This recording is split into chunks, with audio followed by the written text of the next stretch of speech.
The fall of Troy is a historical event that shaped the history of the world. The story has been repeated for thousands of years, but can we be sure it even happened? With the event strongly rooted in mythology, this has been a debate for historians for centuries. What clues within our history point toward the existence of this war, and how can we separate fact from fiction? The fall of Troy was a mythological story that was accepted as historical fact by contemporaries of Homer. When he wrote the Iliad, it had already been an ancient story passed through the generations by word of mouth. Stories told around a campfire for thousands of years were bound to see some changes to the story, and now it's up to us to determine where the kernels of truth lie within the narrative. The story starts in Troy at the wedding of the goddess Thetis and a mortal king. All the gods and goddesses attended this wedding except for Eris, the god of discord. She became enraged at the insult of not receiving an invitation and got her revenge by rolling a golden apple into the party. The golden apple bore the inscription, "To the most beautiful," which incited a debate on who the apple was meant for. Hera, Athena, and Aphrodite stepped forward as the most beautiful, each of them equally confident that the apple was meant for them. A judgment needed to be passed to determine the most beautiful of the three. Initially, the goddesses turned to Zeus for their answer, but Zeus knew the goddesses well and didn't wish to get involved. The next person they turned to was the Trojan prince Paris. Aphrodite was determined to win the competition and be crowned as the most beautiful. So to ensure her success, she promised Paris the most beautiful bride in the world. Paris, of course, wouldn't turn this opportunity down. There was a problem, though. The most beautiful bride in the world was Helen, the wife of Menelaus, king of Sparta. Despite the circumstances, Paris was determined to obtain what was promised to him and visited Sparta under the guise of diplomacy. However, when he returned to Troy, he kidnapped Helen and made her his bride. Menelaus reached out to other kings in the Aegean and amassed an army of Greeks to bring back his bride through force, and therefore the war began.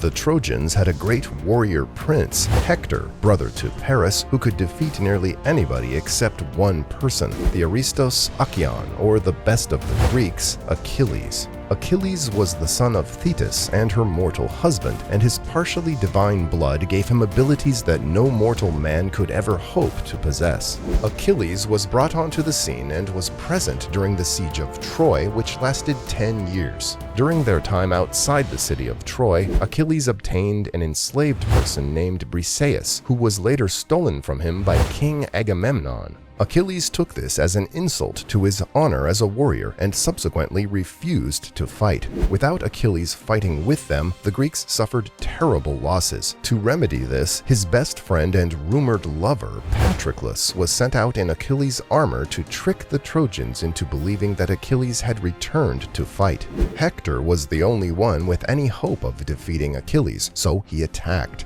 Patroclus was killed, and Achilles was devastated. He once again had an incentive to fight, but this time it was revenge for his beloved Patroclus's death. After killing Hector, he was so consumed with rage that he dragged the prince's body outside the city walls with his horse, making the king of Troy beg for his son's body for proper burial. After Achilles' rage subsided, he agreed to return the prince's body. Despite Hector's death, the war continued. In some versions of the story, Achilles' mother Thetis had prophesied his early death and tried to protect him from his own mortality by dipping him in the river Styx, essentially making him immortal. The only area of vulnerability on his body was his ankle, where Thetis had held him to dip him into the river. Despite these protective measures, Achilles was killed by Paris, the person who was responsible for the beginning of the war 10 years prior. Troy gained more allies in the war, and the Greeks needed to improve their tactics now that they didn't have their prized warrior.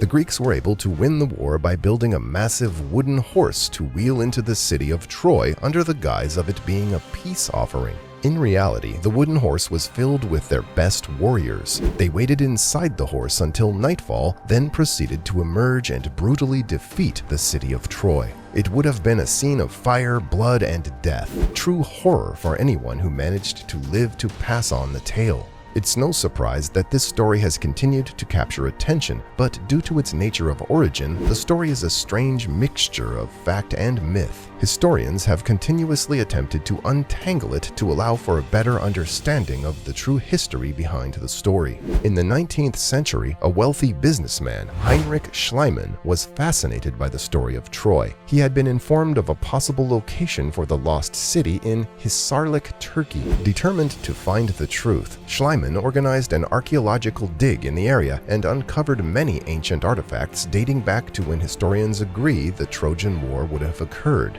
Though the actual story is still not unraveled, most historians can agree that the uncovered site is a great contender for being the real-life city of Troy. There is also evidence of the city being destroyed by warfare. Large fires and weapons, such as arrowheads, played a part in the city's downfall. This indicates that Troy existed and the war occurred, though the situational context behind the war is still lost. The site's excavations restarted in 1988 and continue today. Hopefully, archaeologists will be able to uncover new clues that can tell us more about the real story of Troy.